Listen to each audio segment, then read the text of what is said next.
In national headlines, the White House is celebrating what it calls the most secure border in our nation's history. While President Trump's methods are being called into question, his top officials insist they plan to push ahead, with billions of dollars now set aside to help them do so.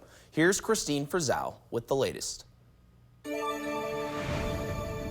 On the immigration crackdown in America, the Trump administration touting the policies at the border itself, with few people allowed to remain in the country, as well as tactics to arrest those already here. U.S. Immigration and Customs Enforcement reporting 200,000 people have been deported since President Trump returned to the White House. A part of the success of the most secure border in this nation's history, because we're showing the world there's consequences.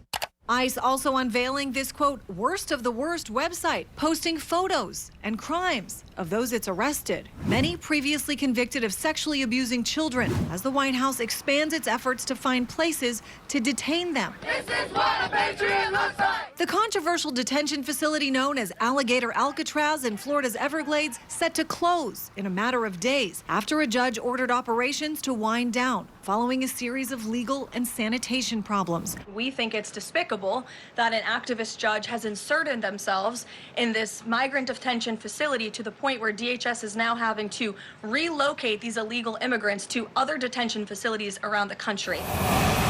Since the deployment of the National Guard to Washington, D.C., there have been more than 300 immigration-related arrests.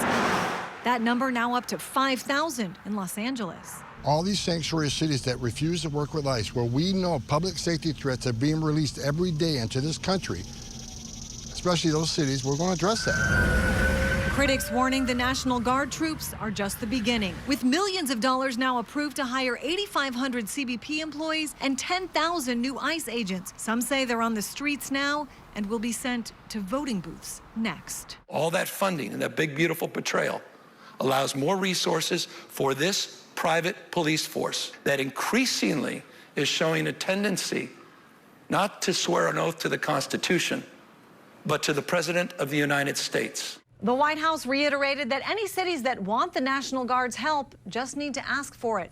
But even for those who don't, like Chicago, Baltimore, and New York, troops may be arriving anyway. I'm Christine Frizzell reporting.